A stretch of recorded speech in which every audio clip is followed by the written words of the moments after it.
Noticentro 1, CMI. Buenas noches, bienvenidos a las noticias. Los siguientes son los 3 hechos más importantes de hoy en Colombia. El registrador nacional Alexander Vega anunció esta noche que habrá doble verificación de la transmisión de los datos de los formularios E14 para la elección presidencial.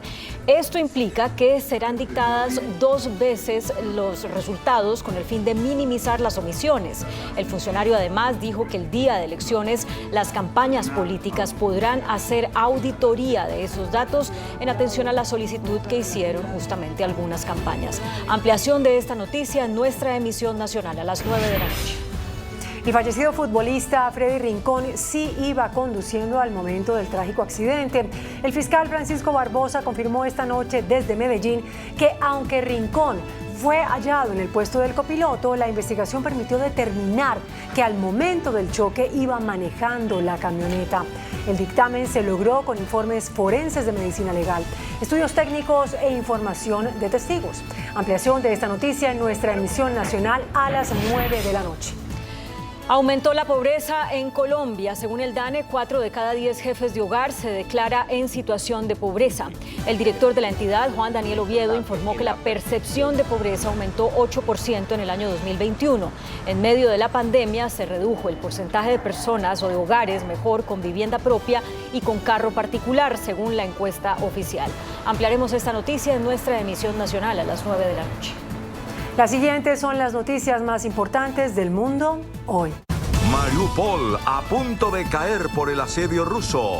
Llamado desesperado de ayuda de un militar ucraniano asegura que están viviendo probablemente sus últimas horas.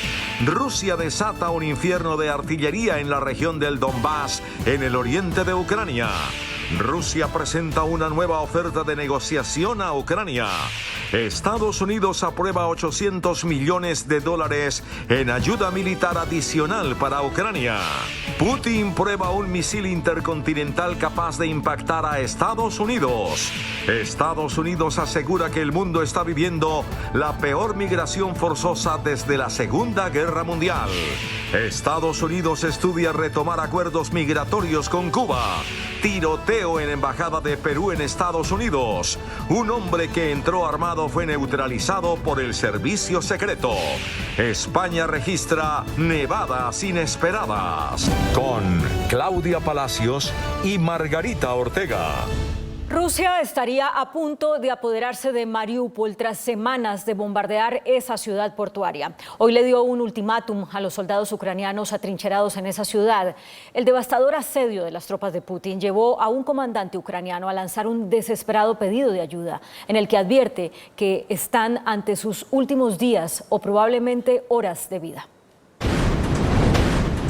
Los ataques con cohetes y artillería rusa no cesan en la ciudad portuaria de Mariupol, donde la situación sigue siendo brutal y sin cambios después de casi 2 meses de asedio, según lo alertó el presidente Volodymyr Zelensky. Y aunque los ucranianos siguen defendiendo la ciudad, no es claro cuántas tropas resisten y en cualquier momento la urbe podría caer en manos rusas. El último reducto de la resistencia se concentra en la planta de Azovstal, un extenso complejo industrial que abarca una superficie de más de 6 kilómetros cuadrados y solía emplear a más de 10.000 personas. Ahora, desde este lugar, un comandante ucraniano rodeado por los rusos dio un dramático mensaje alertando que tal vez están ante sus últimos días debido a que los superan 10-1. Це наше звернення до світу. Це може бути нашим останнім зверненням. В нас, можливо, залишились лічні дні або години. Угрупування противника в десятки разів перебільшує нас. Además de los soldados y milicianos que resisten, hay al menos 1.000 civiles resguardados en el subsuelo del complejo metalúrgico, quienes no han podido evacuar debido a que las fuerzas del Kremlin están bloqueando los corredores y las evacuaciones de Mariupol. Ми звертаємось до світових лідерів допомогти нам. Ми звертаємось з проханням застосувати в нас процедуру екстракшн та вивести нас на територію третьої держави. Además, hizo un desesperado llamado para su evacuación. Маріупольський гарнізон військових, з нами більше ніж 500 поранених бійців та сотні цивільних осіб, серед яких є жінки та діти. Ми просимо надати нам безпеку на території третьої держави. Дякую. Desde el inicio del asedio a Mariupol se estima que más de 20.000 civiles han muerto y la ciudad ha sido completamente devastada en el intento de conquista de esta posición estratégica que conectaría la región separatista del Donbass a la ilegalmente anexada península de Crimea. Rusia continúa su ofensiva contra Ucrania y desata un infierno de artillería en la región del Donbass, en el oriente ucraniano. Según las autoridades de Lugansk, el 80% del territorio está bajo control ruso. Rusia confirmó que su ejército ha lanzado la temida ofensiva que se esperaba en el este del país, acompañado de un masivo ataque de artillería que se extendió desde la ciudad de Kharkov, en el noreste del país, hasta el área de Gerson y Mykolaiv, en el sureste. El Ministerio de Defensa ucraniano señaló que en los primeros combates sus fuerzas han repelido 7 ataques rusos en la zona de Donetsk y Lugansk, las 2 provincias de Donbass, destruyendo más de una veintena de vehículos blindados, un avión de combate Su-30 y 4 drones. La jefe de la Administración Militar Regional de Lugansk dijo que el 80% del territorio de su región está bajo control ruso y afirmó que los bombardeos suceden sin tregua en la zona, lo que ha destruido la red eléctrica y todos los suministros de agua. Agregó que las 70.000 personas que permanecen en la zona viven en su mayoría en búnkers, sótanos y refugios. Por su lado, Estados Unidos se pronunció y dijo que los nuevos ataques de las fuerzas rusas parecen ser ataques de sondeo para poner a prueba las defensas ucranianas, además que las líneas del frente permanecen estáticas sin que ningún territorio importante haya cambiado de manos hasta ahora. El Kremlin dijo haber entregado a Ucrania una nueva oferta de negociación en plena ofensiva en el Donbass. Por su parte, Ucrania propuso realizar negociaciones de emergencia en Mariupol. El portavoz del Kremlin, Dmitry Peskov, anunció que Rusia presentó a Ucrania un borrador de documento que describe sus demandas como parte de las conversaciones de paz y que lo que esperan por ahora es una respuesta del presidente ucraniano, Volodymyr Zelensky.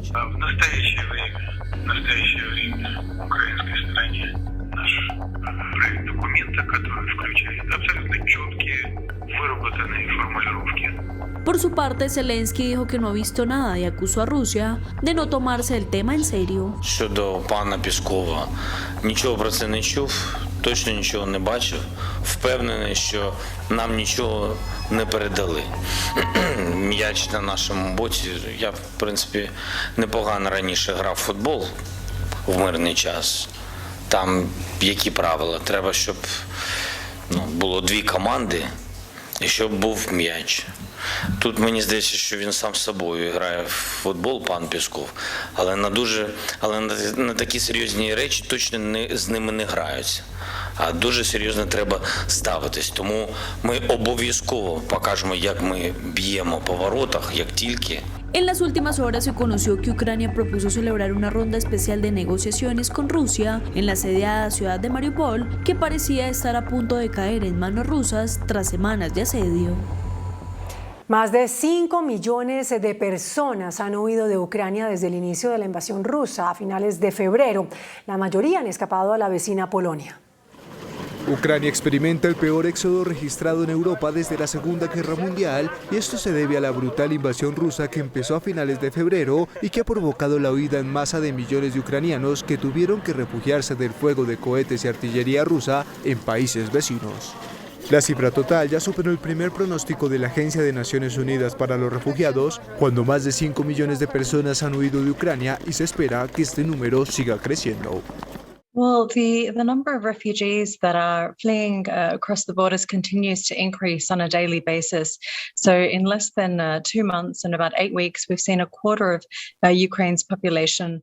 Polonia ha recibido más de la mitad del éxodo de Ucrania, seguido por Rumania, Rusia y Hungría. A los ucranianos que han huido de su país por la guerra se le añaden más de 7 millones de desplazados dentro de la propia Ucrania, por lo que en menos de 2 meses de ofensiva en este territorio, el total de personas que han dejado sus hogares asciende a más de 12 millones, una cuarta parte de la población ucraniana. Además, la guerra ha golpeado a los más vulnerables según ACNUR, que advierte que el 90% de refugiados son mujeres o niños.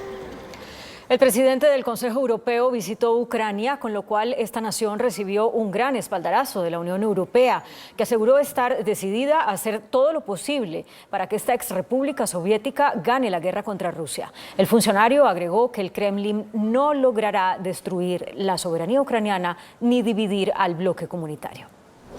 El presidente del Consejo Europeo, Charles Michel, realizó una visita sorpresa a la capital ucraniana, donde sostuvo un encuentro con el presidente Volodymyr Zelensky, a quien le reiteró el respaldo del bloque comunitario en su lucha para resistir al asedio ruso. Michel describió la destrucción y violencia que vio durante su visita a Borodianka, al noroeste de Kiev, como atrocidades y crímenes de guerra que deben ser castigados, advirtiendo que no hay palabras para explicar lo que siente tras visitar Ucrania. Y junto a Zelensky, Michel prometió que la Unión Europea hará todo lo posible para que esta exrepública soviética gane la guerra. Today, we have decided 1.5 billion euros in military equipment, and day after day, in close consultation with you, we are trying to convince member states to add bilateral support in order to make sure that what we provide is what you need, and we discuss very precisely what are the needs and how we are able to make sure that we can provide with the EU member states and other partners the means that are needed in order to fight and in order to win this war.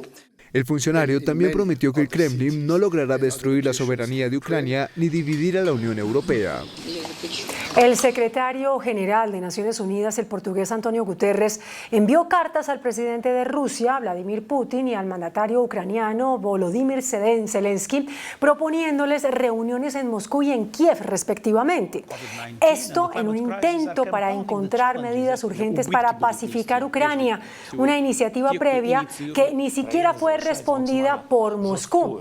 El papel de la ONU ha sido puesto en entredicho durante esta invasión debido a su incapacidad para frenar el conflicto y su fracaso a la hora de mediar entre las partes. Entre tanto, Estados Unidos continúa enviando ayuda militar a Ucrania. Ahora sumó más de $800 millones para reforzar sus defensas contra la ofensiva rusa intensificada en el este del país. Para Estados Unidos sigue siendo inaceptable la situación provocada por Rusia en Ucrania. En especial critica la crisis en la región del Donbass, por lo que el portavoz del Pentágono aseguró que Washington continuará apoyando armamentísticamente a Kiev para luchar contra las tropas rusas, por lo que prepara el envío de obuses, mientras se alista un nuevo paquete de ayuda militar valorado en $800 millones. Asegura que lo hacen porque saben que la capacidad rusa aún es amplia a pesar de las derrotas en algunas ciudades. Mr. Putin still has a lot of his inventory available to him. Some of it's been depleted, some of it's been destroyed, some of it's been captured, but he still has a lot of combat capability available to him. And I think it's important for us to just remember that. El paquete incluirá tantos nuevos tipos de armas como los tipos de equipos que el país ya ha estado proporcionando a Ucrania durante semanas. Con este nuevo envío se eleva a más de $3.000 millones la ayuda en asistencia de seguridad para Ucrania desde el comienzo de la administración Biden. Y Rusia ensayó con éxito un nuevo misil balístico intercontinental Sarmat, un arma de nueva generación de muy largo alcance y capaz de golpear a Estados Unidos, que según el presidente Vladimir Putin servirá de advertencia a los enemigos de su país. Como un arma única que reforzará el potencial militar de las Fuerzas Armadas y garantizará la seguridad de Rusia frente a las amenazas externas, fue presentado por Vladimir Putin el misil balístico intercontinental Sarmat, el cual fue probado con éxito tras haber alcanzado su objetivo, que se encontraba a 6.000 kilómetros de distancia y que para Putin servirá de advertencia a los enemigos de su país. Аналогов ему в мире нет и еще долго не будет. Это действительно уникальное оружие, будет укреплять боевой потенциал наших вооруженных сил. Надежно обеспечит безопасность России от внешних угроз. И заставит задуматься тех, кто в пылу оголтелой агрессивной риторики пытается угрожать нашей стране. Según Moscú, esta arma de nueva generación y de muy largo alcance es capaz de impactar tanto en Estados Unidos como en cualquier capital europea, además de poder destruir un área del tamaño de Texas y poder transportar una carga útil de hasta 15 ojivas nucleares. La prueba balística se hizo en un momento de extrema tensión geopolítica debido a la invasión de Rusia en Ucrania. Tal es el rechazo que produce Rusia en Europa, que países como Finlandia están rompiendo su tradicional neutralidad para ingresar a la Organización del Tratado del Atlántico Norte, la OTAN, en busca de seguridad. La invasión rusa ha hecho saltar por los aires la seguridad europea. Los dos únicos países nórdicos que no pertenecen a la OTAN, Suecia y Finlandia, están barajando muy seriamente buscar el paraguas de protección de la Alianza Atlántica. El Parlamento finlandés inició este miércoles un debate histórico que, según todos los indicios, culminará con la solicitud del ingreso del país nórdico en la OTAN, poniendo fin y renunciando a casi 8 décadas de su arraigado no alineamiento militar. El Pleno abordará las distintas opciones que existen para garantizar la futura seguridad del país tras la invasión rusa de Ucrania. La gran mayoría de los diputados que ya han expresado su postura opina que la opción más conveniente es solicitar el ingreso en la alianza, cuya cláusula de defensa colectiva ofrecería las mejores garantías para prevenir un eventual ataque de la vecina Rusia. El secretario de Estado estadounidense Antony Blinken aseguró que la migración forzada llegó a su punto máximo desde la Segunda Guerra Mundial y propuso una nueva acción diplomática regional para controlar la migración irregular en América Latina. En su primera visita a América Latina del año, con motivo de la cumbre en Panamá en la que se reunió con sus homólogos de más de 20 países de las Américas para hablar de cooperación en materia de migración, el secretario de Estado de Estados Unidos, Antony Blinken, impulsó una agenda de cooperación en este tema en momentos en los que se ha intensificado el fenómeno migratorio en la región y el mundo, advirtiendo que la migración forzada llegó a su punto máximo desde la Segunda Guerra Mundial. We are all living what is truly a historic challenge, and that is the fact that more people on our planet are on the move, forcibly displaced from their homes, than at any time since the Second World War. That is the magnitude of the challenge, and we feel it strongly in our own hemisphere. Las autoridades estadounidenses detuvieron a más de 221.000 personas en la frontera con México en marzo, la cifra más alta en un solo mes en más de 2 décadas. Es por ello que Washington se comprometió a abordar las causas fundamentales que impulsan a los migrantes a abandonar sus hogares, asegurando inversiones del sector privado en América Central por un valor de más de $1.200 millones. Estados Unidos busca reactivar los acuerdos migratorios con Cuba. Desde la ciudad de Panamá, en la antesala de una reunión de alto nivel entre Washington y La Habana sobre cómo frenar la inmigración hacia Estados Unidos, el secretario de Seguridad Interior Alejandro Mayorkas, junto a Antony Blinken, aseguró que el país norteamericano explorará la posibilidad de reanudar con Cuba los acuerdos migratorios. Those were discontinued and we will explore the possibility of resuming that, and that is a reflection of our commitment to legal, orderly and humane pathways so individuals, including Cubans, do not take, for example, to the seas, which is an extraordinarily perilous journey. La reunión se desarrollará en momentos en que Cuba vive una emigración masiva en medio de su peor crisis económica en casi 3 décadas y en los que Estados Unidos está lidiando con un número creciente de migrantes que intentan cruzar la frontera desde México y los cubanos constituyen una parte cada vez mayor. En Estados Unidos, el gobernador de Texas amenazó al presidente de México con restablecer la revisión a camiones en la frontera si no ayuda a contener la migración ilegal.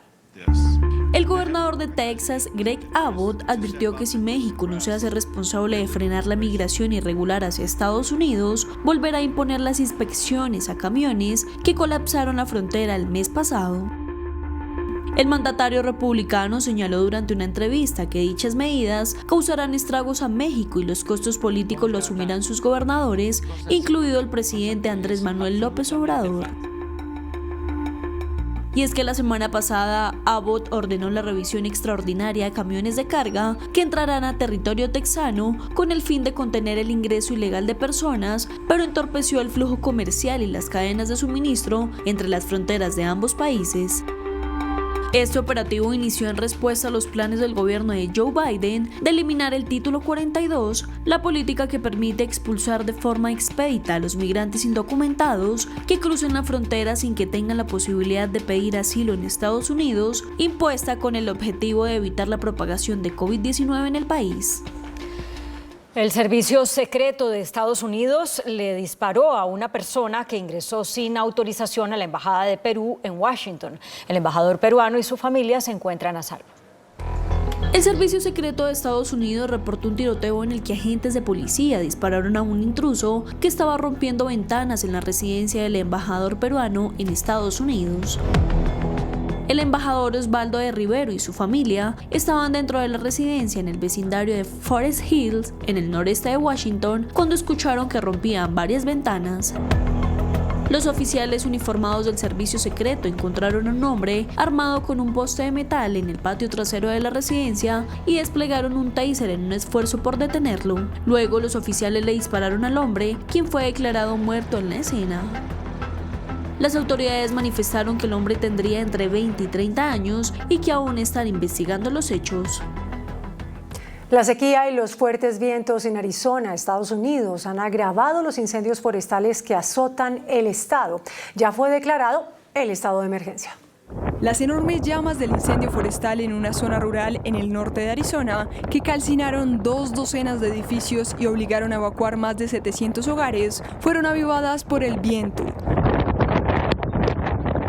Durante las últimas horas, la conflagración duplicó su tamaño. El condado de Coconino declaró el estado de emergencia mientras las ráfagas de viento de hasta 80 kilómetros por hora hicieron que las llamas de hasta 30 metros de altura se extendieran por más de 2.400 hectáreas. Aún no hay informaciones de heridos o víctimas, pero muchas personas sí han tenido que recibir ayuda para salir de sus casas atrapadas en las llamas. La brisa y el clima seco del norte del estado dificultarán los esfuerzos para contener las llamas. El siniestro se mantiene descontrolado, pese a que 200 bomberos y personal de rescate se encuentran desplegados en la zona. Y gran parte de España fue cubierta por la mayor nevada de los últimos 20 años para un abril. Esto provocó que al menos 15 comunidades emitieran alerta por lluvia, tormentas, nieve, viento y fuertes olas. La explicación de lo que está sucediendo climáticamente se debe a una masa de aire frío procedente de latitudes altas que ha dado lugar a un importante descenso térmico y a un aumento de la inestabilidad en el clima. Esto ha provocado cierre de carreteras y algunos daños menores.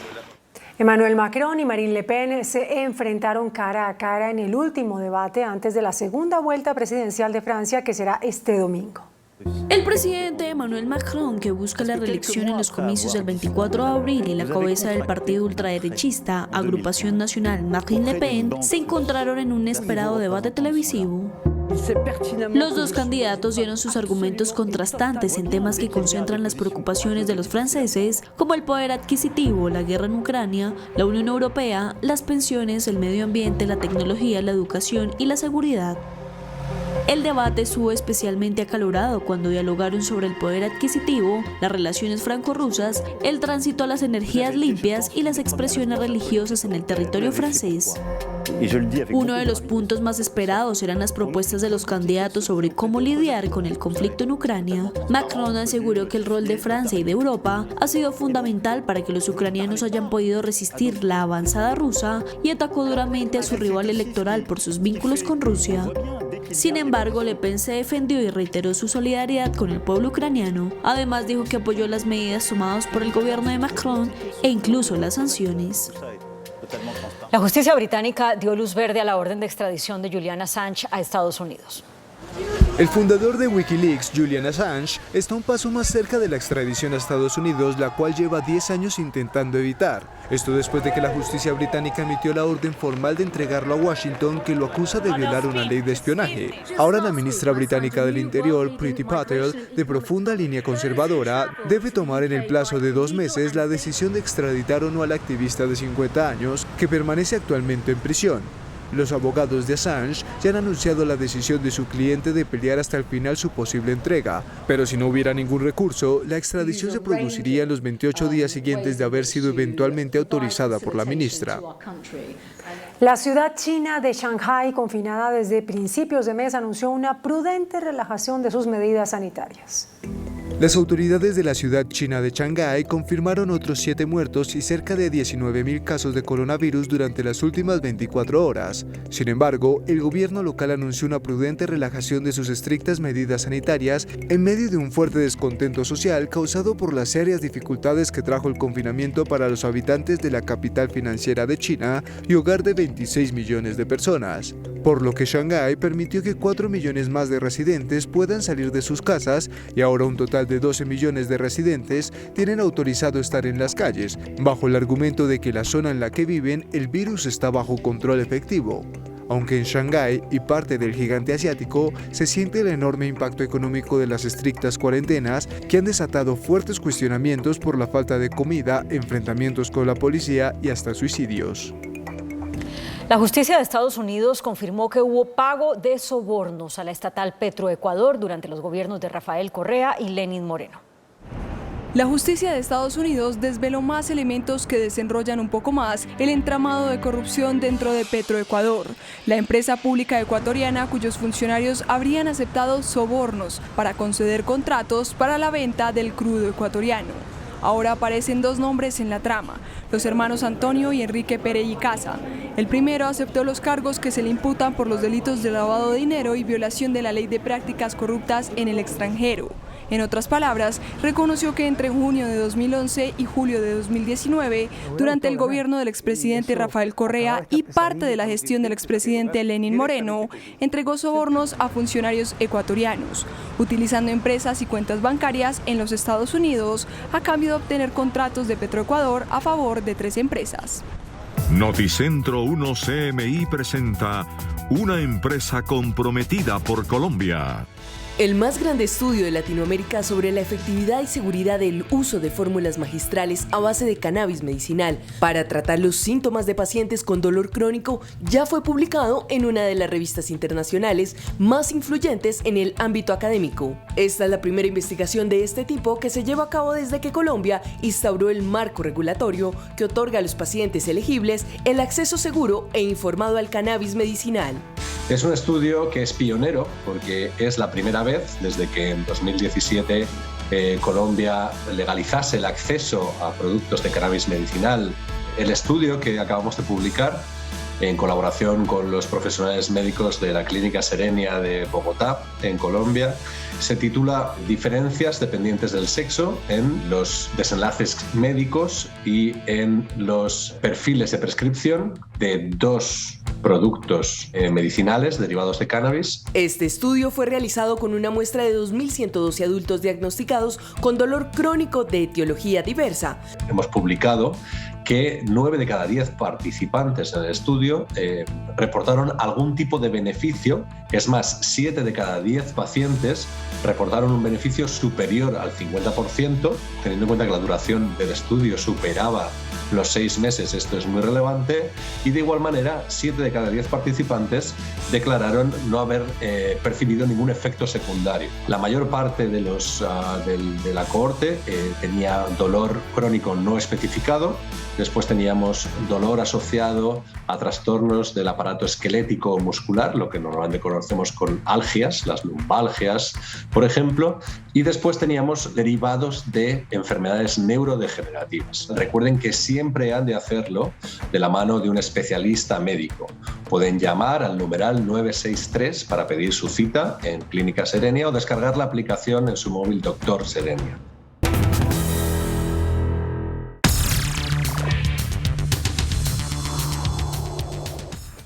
Muy buenas noches. ¿Cuántos colombianos vivimos hoy en las ciudades y cuántos en el campo? ¿La pobreza en Colombia ha aumentado o ha rebajado? ¿Cuántos hogares tienen vivienda propia? ¿Ese número de hogares aumentó o disminuyó? ¿Qué porcentaje de hogares tiene internet? ¿Qué porcentaje de hogares tiene carro? ¿Qué porcentaje de hogares se endeudaron por el golpe de la pandemia? Todas esas preguntas fueron formuladas por el DANE. Los resultados fueron revelados hoy por el director de esa institución, el doctor Juan Daniel Oviedo, en un informe que presentó sobre la calidad de vida de los colombianos. Y el doctor Oviedo, director del DANE, es nuestro invitado de esta noche. Doctor Oviedo, buenas noches. ¿Cómo es la distribución de nuestra población entre cuántos vivimos en la ciudad y cuántos en el campo? Muy buenas noches, y a mí muy contento de acompañarte esta noche. Y cuando nosotros queremos ver los resultados de la encuesta de calidad de vida 2021, pues nosotros estamos viendo una encuesta que logra hacer representativos a aproximadamente 51.2 millones de habitantes en el territorio nacional, en donde estamos incluyendo a la población migrante venezolana, por ejemplo, y la distribución de esos 51.2 millones de habitantes en el territorio nacional nos lleva a establecer que aproximadamente 39.1 millones están viviendo en las zonas urbanas del país y aproximadamente 12.3 millones están viviendo en la zona rural del país. ¿Y cuál es la distribución del país según la pobreza, doctor Oviedo? La percepción de pobreza ha incrementado entre los niveles que teníamos previos a la pandemia y en los niveles que teníamos más recientemente en el año 2021. Esto significa, Yamit, que aproximadamente el 37.9% de los jefes de hogar en 2019 se consideraban ellos subjetivamente en situación de pobreza. Y esa percepción subjetiva en 2021 se incrementó al 46,7% de jefes de hogar que subjetivamente, según lo que ellos pensaban y lo que ellos sentían, se consideraban en situación de pobreza. Pero entonces, doctor Oviedo, hubo en los últimos meses un incremento de la pobreza en Colombia. ¿Aumentó? De la percepción subjetiva de la pobreza, sí, porque las medidas oficiales de pobreza las vamos a presentar la próxima semana, el martes, con la medición de pobreza monetaria para el año 2021 y el jueves con la medición de pobreza multidimensional. Pero lo que es importante resaltar es que lo que perciben los jefes de hogar de los principales departamentos y las principales ciudades y áreas rurales del país es que en términos generales la percepción de pobreza se incrementó entre 2019 y 2021. ¿Y cuántos hogares colombianos, doctor Oviedo, tienen, según este informe, casa propia? La participación de hogares que residen en el territorio nacional, recordemos que son casi 17.1 millones de hogares que residen en el territorio nacional, la participación de esos hogares con vivienda propia totalmente pagada pues se ha reducido significativamente en este caso entre 2019 y 2021. Cuando nosotros queremos entrar a hacer esa precisión, nosotros vemos en ese caso una reducción significativa en la medida en que mientras en 2019 el 41.6% de los hogares en el total nacional nos decía que vivía en una vivienda propia totalmente pagada, en 2021 solamente el 34.7% de los hogares nos reporta vivir en una vivienda propia totalmente pagada. Eso significa que los hogares han recurrido a vender sus activos, en este caso sus viviendas, como una fuente complementaria de liquidez frente a la caída de los ingresos que generó la pandemia. Y en el total de hogares colombianos, doctor Oviedo, ¿cuántos tienen internet? Bueno, Yamit, en ese punto tenemos una buena noticia. A diferencia del retroceso de la cantidad de hogares con vivienda propia totalmente pagada, pues vemos que en materia de acceso a Internet entre 2019 y 2021 tuvimos un avance significativo, mientras en 2019 solamente el 51.9% de los hogares tenía acceso a Internet en sus viviendas. En 2021 pasamos el umbral del 60% y tenemos al 60,5% de los hogares con acceso a Internet. Sin embargo, Yamit, las brechas urbanos y rurales siguen siendo muy importantes. Mientras en 2021 el 70% de los hogares urbanos del país tiene acceso a Internet, es decir, 7 de cada 10 hogares urbanos tienen acceso a Internet, menos de 3 de cada 10, exactamente el 28,8% de los hogares en la zona rural tiene acceso a Internet. Y doctor Oviedo, ¿cuántos hogares colombianos tienen carro propio? Si bien es más frecuente encontrar la tenencia de carro particular en hogares cuyo jefe es un hombre frente a hogares cuyo jefe es una mujer, lo que vemos es que entre 2019 y 2021 la cantidad de hogares que tienen carro particular se redujo en aproximadamente un punto porcentual. ¿Eso qué significa? Mientras que en 2019 el 15.6% de los hogares del país nos reportaba tener un carro particular en su propiedad, en 2021 solamente el 14.3% de los hogares del territorio nacional manifiesta tener un carro particular en su propiedad. Desde la perspectiva de departamentos, podemos registrar que Bogotá, Risaralda y Quindío tienen a más del 18% de sus hogares con acceso a vehículo particular, mientras, como es natural, departamentos como Vaupés y Guainía tienen a menos del 0,3% de sus hogares con acceso a un carro particular. Y finalmente, doctor Oviedo, dentro de este informe que usted reveló hoy, averiguó qué porcentaje de colombianos se endeudaron más como consecuencia de la pérdida de empleo o de las restricciones que hubo por el efecto de la pandemia. Claro que sí, Yamit, y nosotros en el año 2020 y en el año 2021 aproximadamente el 42% de los hogares nos dijo: a mí la pandemia sí me afectó. Para el 58% restante nos dijeron: no, la pandemia no tuvo un efecto económico sobre las decisiones de mi hogar. Dentro de ese 42% de hogares que tuvieron una afectación económica como consecuencia de la pandemia, aproximadamente el 38.3% de ellos, de esos 42% de hogares afectados, tuvo que recurrir a gastarse todos sus ahorros o a incurrir en endeudamiento para poder complementar o sustituir las fuentes de ingreso que aún no se han recuperado como consecuencia de la pandemia. Y adicionalmente, estamos viendo que aproximadamente el 34.4% de los hogares que se ven afectados económicamente por la pandemia, que corresponde al 42% de todos los hogares del país, nos dicen haber reducido el presupuesto de gasto en alimentos, no solo por la disminución de ingresos, sino por el efecto que ha tenido la inflación, que ya en 2021 se sintió de forma significativa en materia de alimentos en todos los hogares en el territorio nacional. Doctor Juan Daniel Oviedo, director del ALE, muchas gracias por haber aceptado esta invitación para resumir el informe que usted le presentó hoy al país sobre la calidad de vida de hoy de los colombianos. Muy amable, doctor Oviedo. Claro que sí, Yamil, muchísimas gracias y estaremos muy atentos, ojalá, a poder compartir contigo los resultados de pobreza monetaria el próximo martes y el próximo jueves en materia de pobreza multidimensional. Sí, señor, así será. Muy amable. Y gracias a ustedes, televidentes amables, por habernos sintonizado, y los invitamos a continuar aquí en Noticentro 1 CMI.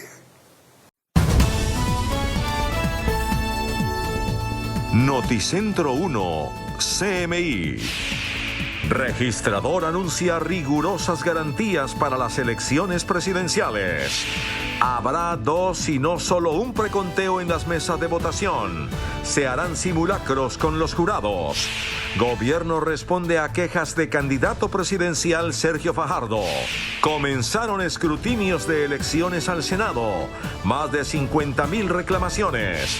Archipiélago de San Andrés y Providencia es indivisible, advierte el presidente Duque desde la isla.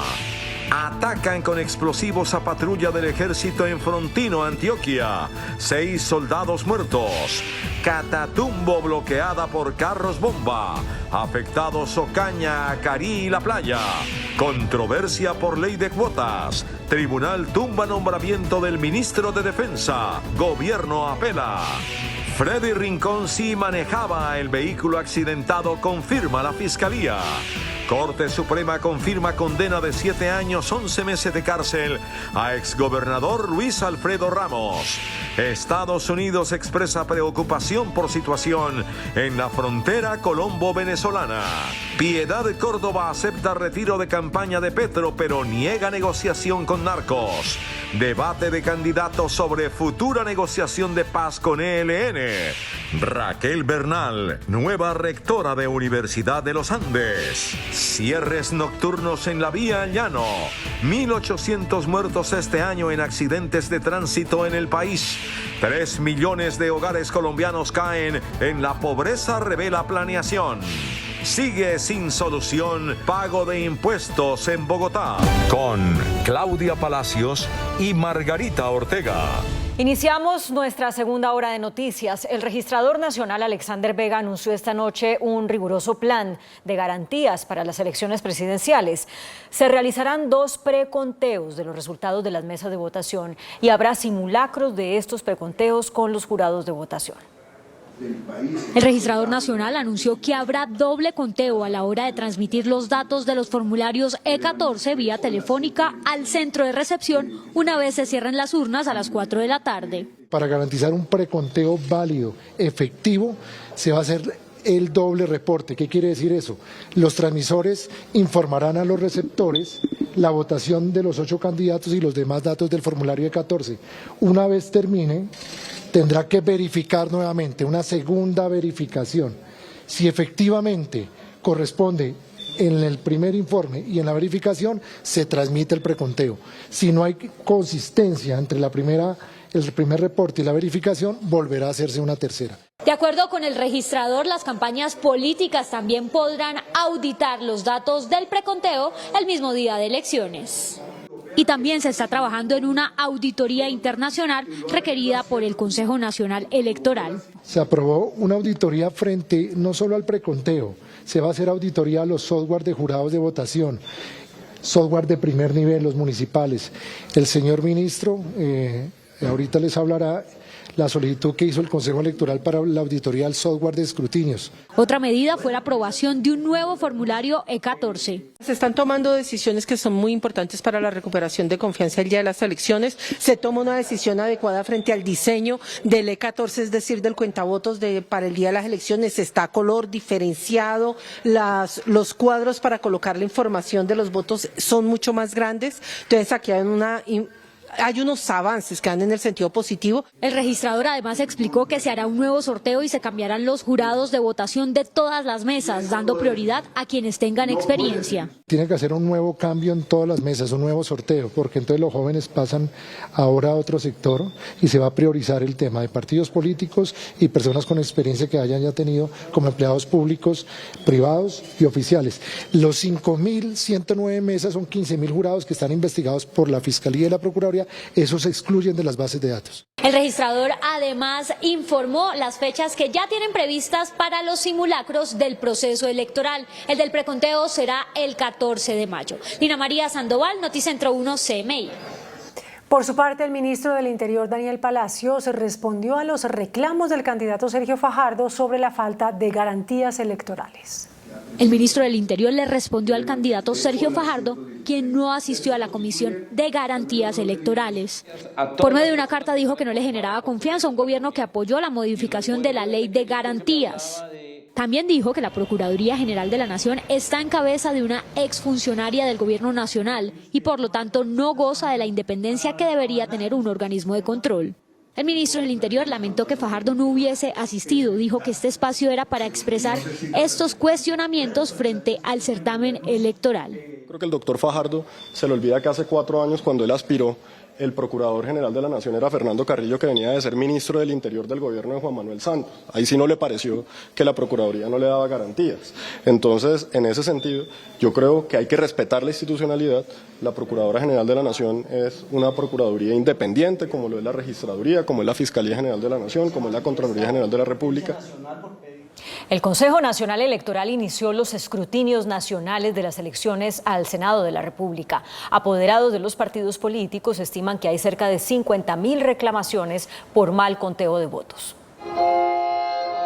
En el pabellón 1 de Corferias comenzaron los escrutinios nacionales de las elecciones al Senado de la República. Por mandato legal, los escrutinios están a cargo del Consejo Nacional Electoral. Delegados y abogados de los partidos políticos estiman que tienen cerca de 50.000 reclamaciones. Depende del volumen, pues podríamos nosotros tener la semana entrante la información exacta de cuántos podría durar el escrutinio.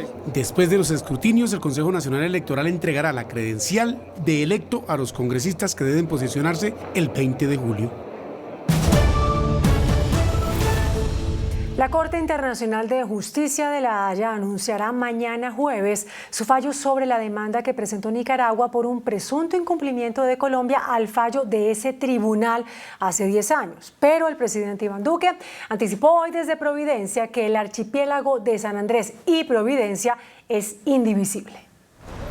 El presidente Iván Duque decidió esperar en el archipiélago de San Andrés y Providencia el fallo que dictará mañana la Corte Internacional de Justicia de La Haya. Desde la isla de Providencia, a donde llegó hoy miércoles para entregar partes de las obras de reconstrucción, el presidente Duque advirtió que cualquiera que sea el sentido del fallo de mañana, la soberanía y los límites de Colombia en el Mar Caribe no serán afectados, porque según él, el archipiélago colombiano es histórico e indivisible. Lo que es claro, Carlos, es lo que ha dicho la Corte y lo que hemos dicho como política de Estado.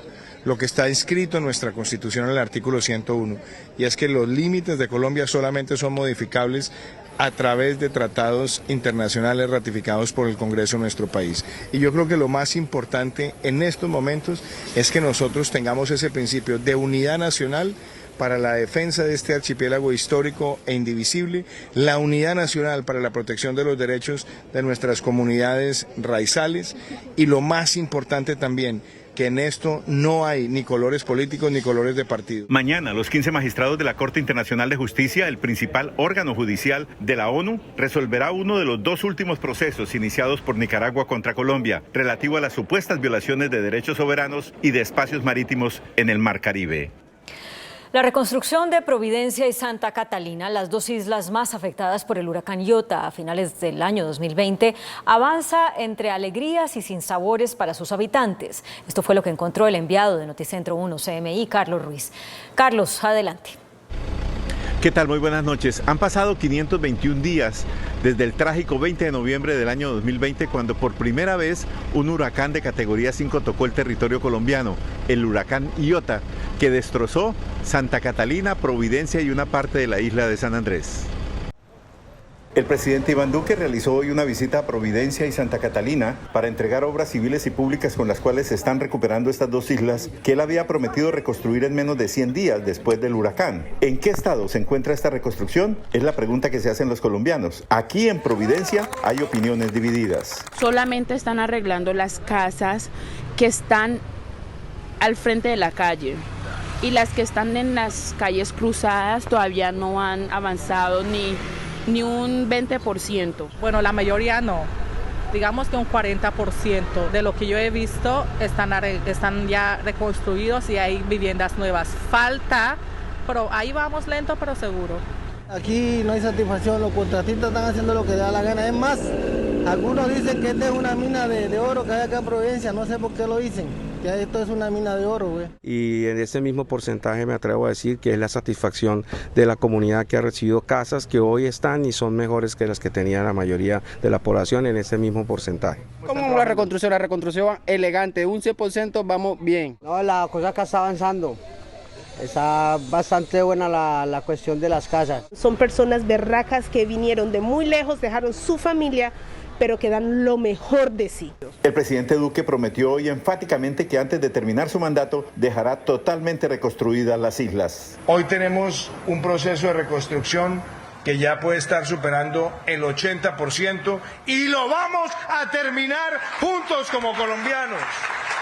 Lo vamos a sacar adelante como colombianos. La mayoría de los habitantes de Santa Catalina, Providencia y San Andrés consideran que serán profundas las huellas que durarán por muchos años las consecuencias del huracán Iota. Con Carlos Ruiz, desde San Andrés y Providencia, para Noticentro 1 CMI. Buenas noches. Gracias, Carlos. Y las autoridades en Antioquia ofrecieron una millonaria recompensa para dar con los responsables del ataque en Frontino a un camión militar que deja 6 soldados muertos. Al término de un consejo de seguridad en el municipio de Frontino, el gobernador de Antioquia, Aníbal Gaviria, anunció una recompensa de 250 millones de pesos para esclarecer el ataque con explosivos contra una patrulla del ejército en el que murieron 6 soldados, 6 quedaron heridos y 1 permanece desaparecido. Ofrecer 150 millones de recompensa por la información que nos conduzca a la captura del delincuente Richard de esta organización y ofrecer hasta 100 millones de pesos por la información que nos conduzca a los autores intelectuales y materiales de este hecho terrorista. Los 6 soldados fallecidos realizaban operaciones militares en la zona contra el Clan del Golfo y se movilizaban en esta camioneta cuando fue activada la carga explosiva. Las autoridades atribuyen el ataque justamente a esa estructura criminal. La construcción del batallón Pedro Justo Berrío, aquí en Frontino, dada la importancia estratégica que tiene este municipio como corredor que buscan tener estos grupos delincuenciales. Los 6 heridos fueron trasladados en helicóptero al Hospital Pablo Tobón Uribe y al Hospital Militar de Medellín. Las autoridades además denunciarán este ataque por violación de derechos humanos. Mañana se realizará un nuevo Consejo de Seguridad en Frontino con el ministro de Defensa. 3 poblaciones de la región del Catatumbo permanecen bloqueadas porque hay 2 carros atravesados en las vías. Se teme que estarían cargados con explosivos. 2 vehículos atravesados al parecer con explosivos en las vías del Catatumbo mantienen totalmente paralizada la movilidad en 3 municipios, Acarí, La Playa de Belén y Ocaña, con el resto del país. En estos momentos el Colegio San Miguel, el Hogar Juvenil Campesino, restringen las clases debido a esta magnitud, a esta situación que está presentando. El alcalde de La Playa de Belén, producto de un ataque criminal que por poco le cuesta la vida y que hoy despacha desde un lugar en norte de Santander, exige a los grupos ilegales no más ataque a la población civil.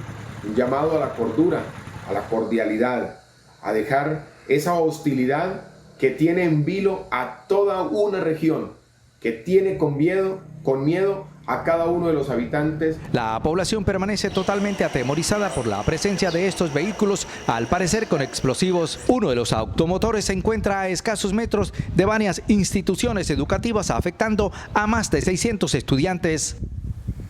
El Tribunal Administrativo de Cundinamarca anuló el nombramiento del ministro de Defensa, Diego Molano, por incumplir con la cuota de género.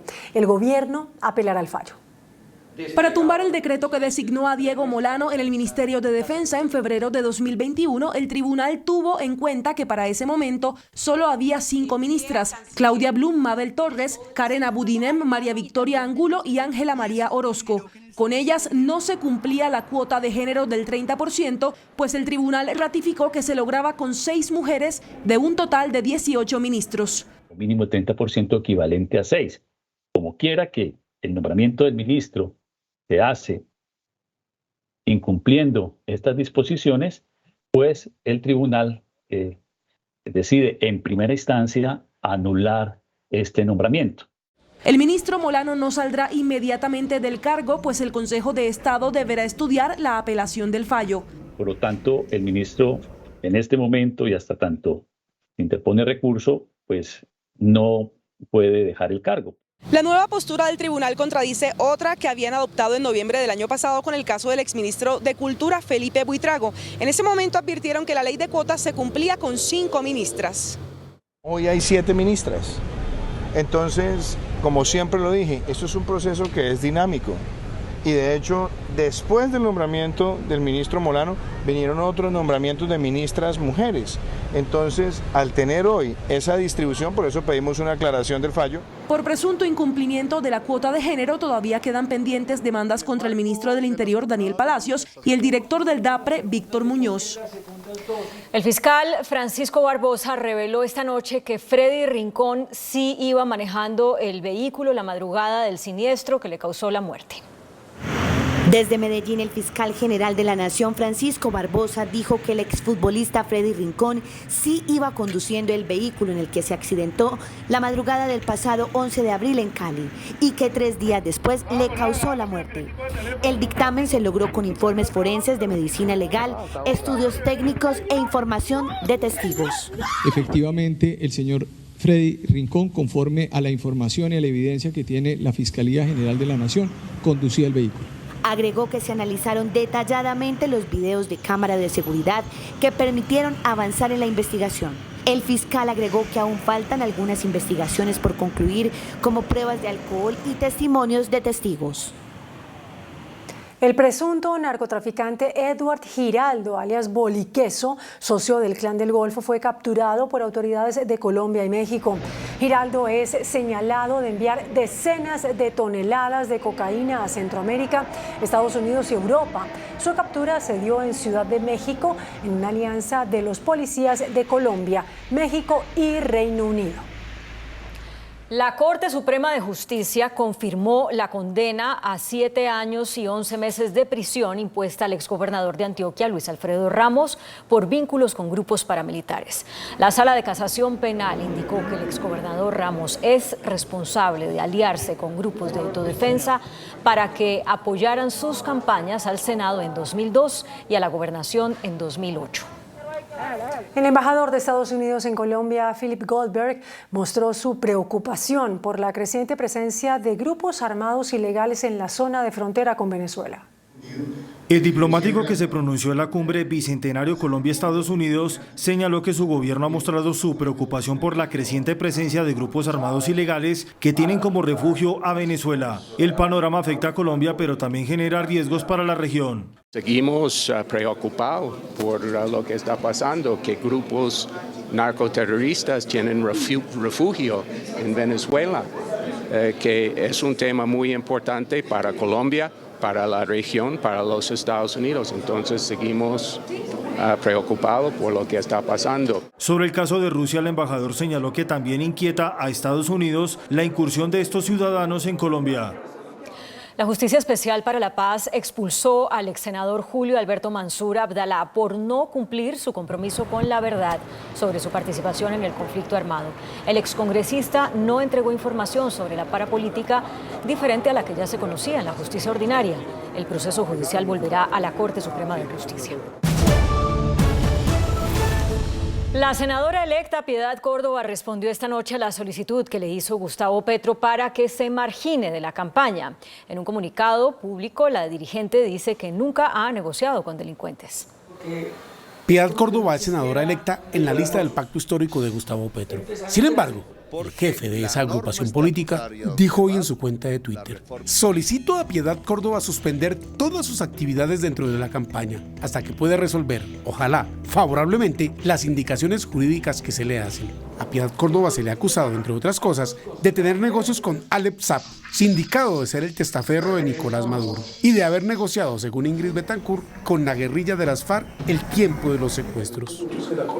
Hoy, en este comunicado de 6 puntos, Piedad Córdoba respondió, primero, que acepta la suspensión de la campaña del pacto histórico, y segundo, que ella ha visitado a su hermano Álvaro en la cárcel La Picota, quien dice tuvo un entrampamiento por parte de la DEA, pero que nunca ha negociado a nombre de la campaña de Petro. Pero ello no implica ningún acuerdo clientelar con capos del narcotráfico para conseguir apoyo electoral, ni para ofrecer promesas incumplibles. Máxime si se habla de privados de libertad en cárceles distintas a La Picota. No he negociado nada a nombre del pacto histórico ni de Gustavo Petro. Dice Piedad Córdoba que seguirá en la política y pide a la Fiscalía esclarecer si es verdad o no que ella es sujeto de seguimientos.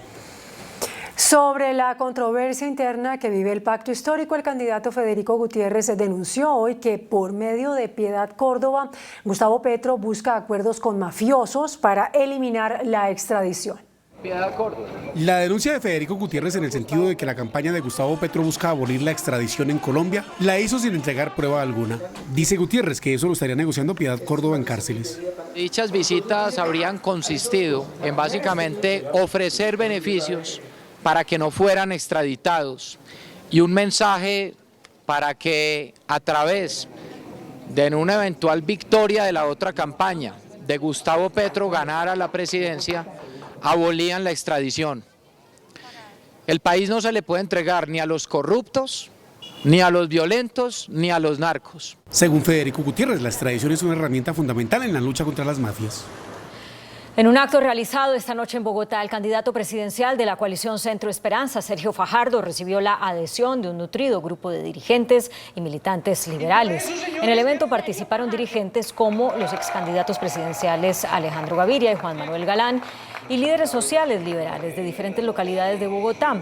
Este jueves, Fajardo recibirá el apoyo del grueso de congresistas del partido Alianza Verde. Sí a negociaciones de paz con la guerrilla del ELN, anunciaron hoy 5 de los 6 candidatos presidenciales que participaron en un debate en la Feria del Libro de Bogotá. Gustavo Petro y Sergio Fajardo no fueron. En el debate organizado en la Feria del Libro participaron 6 candidatos presidenciales. Diferentes temas de coyuntura nacional trataron, como el de la paz con el ELN. ¿Habrá negociación con el ELN? Sí y solo sí.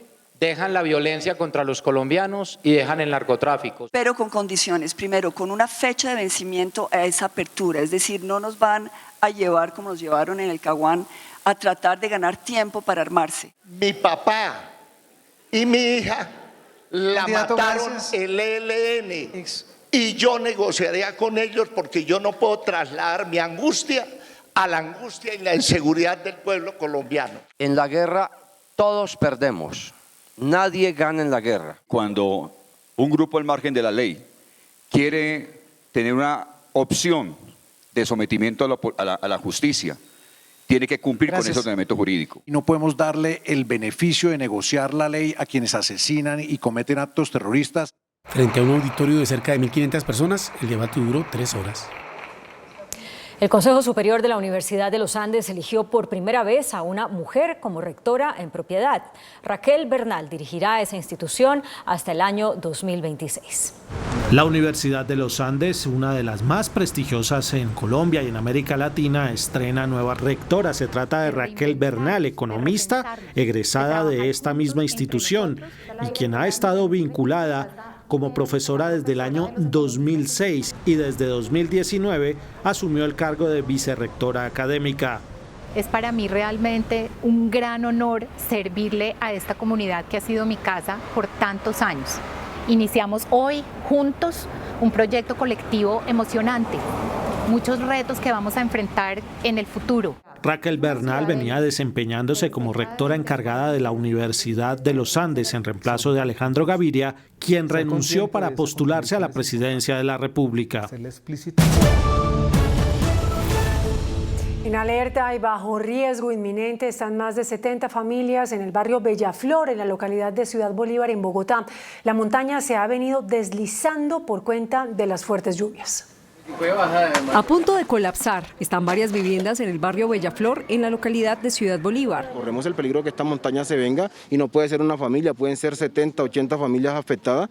En un verdadero lodazal se ha convertido esta vivienda ubicada en el barrio Bellaflor de la localidad de Ciudad Bolívar. Sus bases fueron socavadas por las fuertes lluvias y pese al riesgo inminente, sus ocupantes se resisten a abandonarla. Doña Sandra, ¿por qué? No, la verdad, tenemos miedo y eso, pero no nos vamos a ir. Yo vivo acá con mis hijos, uno de 10 y uno de 2 años. Los ocupantes intentan remover el lodo y estabilizar el terreno para evitar que sus casas se derrumben. Le estoy colaborando a retirar toda esta tierra que está en alto riesgo.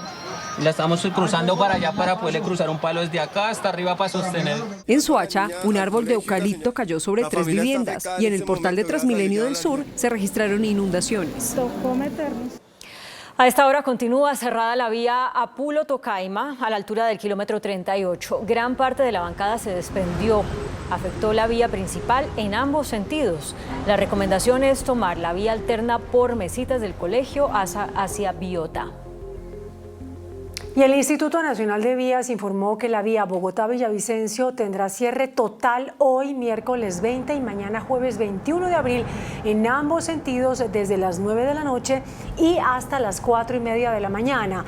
El cierre tiene que ver con trabajos de instalación de un puente en el sector de Chipaque. Ante los cierres, se informó que en estos horarios la ruta alterna será la transversal del Cisga con salida por el norte de Bogotá, la represa del Cisga, la vía Guateque, Santa María, Villanueva, hasta llegar a la capital del Meta. Asimismo, se anunciaron los cierres nocturnos de los túneles de Bijaguar y Buenavista, que serán desde este 20 de abril y hasta el 30 de junio de este año. Colombia reportó un solo fallecido por COVID en las últimas 24 horas. Por su parte, el número de contagios aumentó levemente, sumaron 248 nuevos casos. Las autoridades sanitarias alertaron esta noche sobre la existencia de un lote de condones defectuosos. El INVIMA advirtió que se trata de preservativos marca Today que fueron sometidos a una prueba de orificios. El organismo ordenó el retiro del lote defectuoso del mercado como medida preventiva. Desde la Liga contra la Violencia Vial se reveló que en el primer trimestre de este año han muerto en siniestros viales más de 1.800 personas en Colombia. En medio de un taller de la Liga contra la Violencia Vial se entregaron las cifras más recientes relacionadas con siniestralidad en el país. Entre enero y marzo de este año 2022 hemos perdido preliminarmente 1.811 personas. Como sociedad no entendemos que conducir y velocidad generan unos factores de riesgo muy grandes. Por su parte, avanza en el Congreso un proyecto de ley que busca que existan medidas más estrictas en Colombia al momento de comprar vehículos con el fin de disminuir las muertes en siniestros. Por eso es tan importante que hoy la Cámara de Representantes honre este clamor social aprobando este proyecto de ley Julián Esteban antes del 20 de junio. En extrañas circunstancias falleció una mujer de 42 años de edad mientras se hospedaba en un glamping ubicado en Manta, Cundinamarca. Su pareja, quien la acompañaba, permanece en cuidados intensivos. Familiares de la mujer aseguran que la muerte se produjo por inhalación de monóxido de carbono debido al mal estado del sistema de calefacción del lugar. El Ministerio de Turismo informó que el glamping Bellavista prestaba el servicio de manera ilegal porque no contaba con el Registro Nacional de Turismo. El DANE reveló que el 46% de los jefes de hogar se declara en condición de pobreza. La percepción de pobreza aumentó entre los jefes de hogar, mientras en 2019 el 37,9% de los jefes de hogar se consideraban pobres. En 2021 esa percepción subió al 46,7%. En el campo la percepción de pobreza es más alta. Casi el 70%, un poco más, de los jefes de hogar en la zona rural se perciben pobres. Según el DANE, bajó el número de hogares con vivienda propia de 41,6% a 34,7%. Lo que sí aumentó fue el porcentaje de hogares con acceso a Internet, al pasar de 51,9% en 2019 a 60,5% en 2021. Durante la pandemia se redujo el porcentaje de hogares que tienen carro particular de 15,6% en 2019 a 14,3% en 2021. Por su parte, Planeación Nacional indicó que durante el primer año de la pandemia más de 3.500.000 personas pasaron a situación de pobreza. La directora del Departamento Nacional de Planeación, Alejandra Botero, dijo que un fuerte revés en materia de pobreza sufrió el país con la llegada de la pandemia. Lo que vimos es que cuando llegó la pandemia, esa reducción de pobreza pues tuvo un salto muy importante donde desafortunadamente nos fuimos para atrás en todos los esfuerzos que se habían hecho en los últimos años. Según los datos de Planeación Nacional, entre 2019 y 2020, 3,5 millones de personas cayeron en la pobreza. Para atenuar este impacto, el gobierno tuvo que reforzar programas sociales y crear otros como Ingreso Solidario.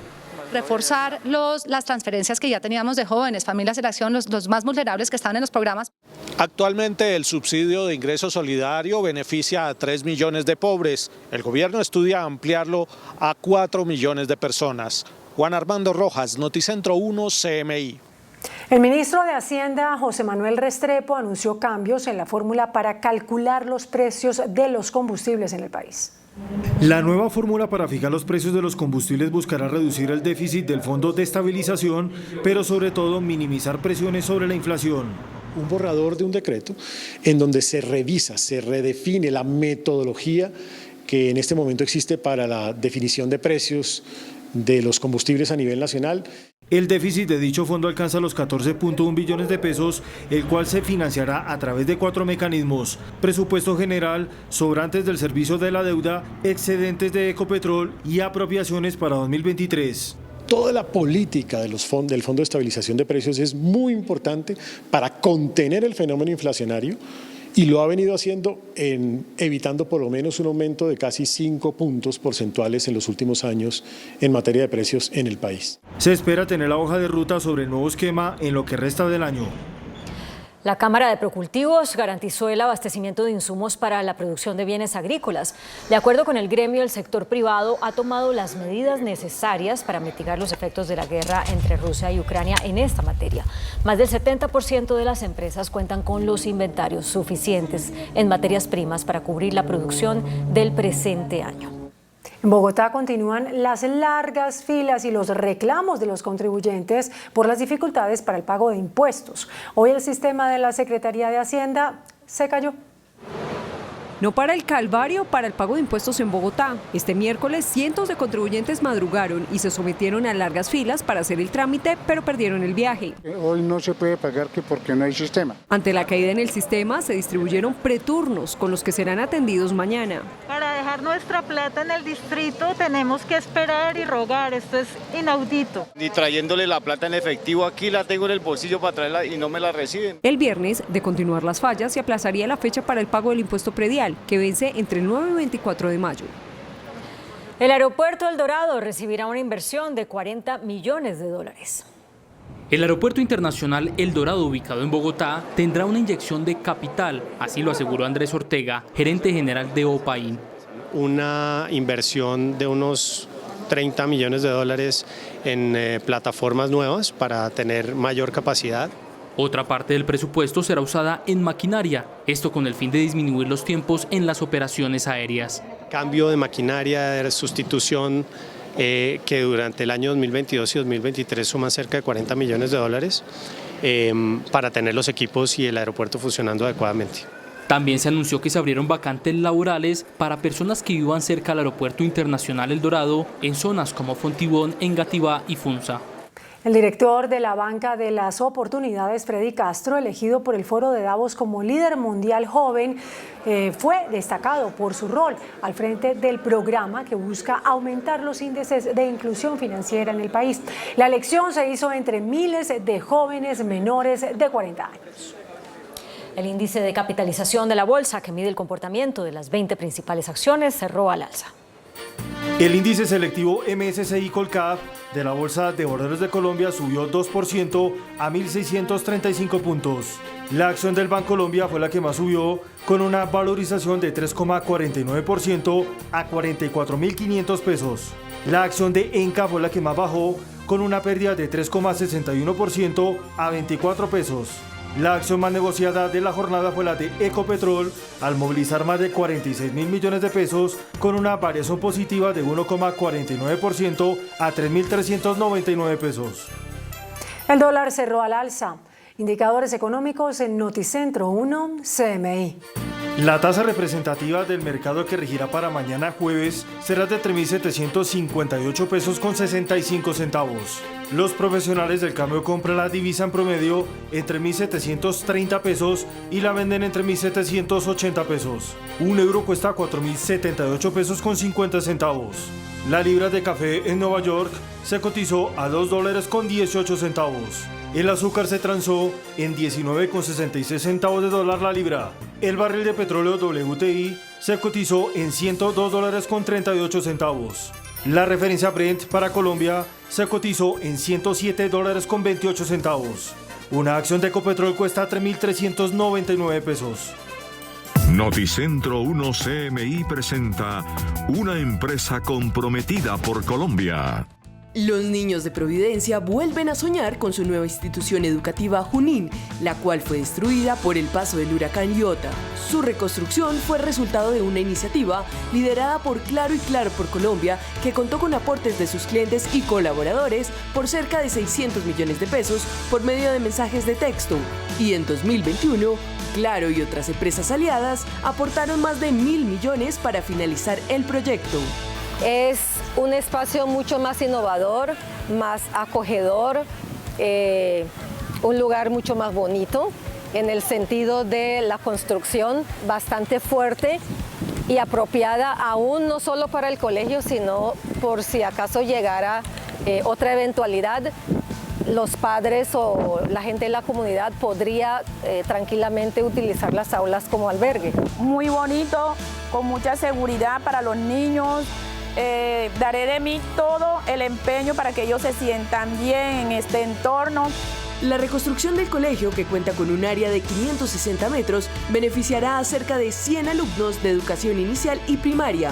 Cuenta con internet, ya que hace parte de los 9 centros digitales que Claro ya ha conectado en San Andrés y Providencia. Ahora vamos a tener la oportunidad de gozar del Wi-Fi, de tener computadores para que los niños puedan trabajar. Anteriormente no lo teníamos. Entonces les abre la posibilidad de ver el mundo de afuera, aún desde aquí, de nuestra querida Providencia. Claro por Colombia. Con Claro puedes todo.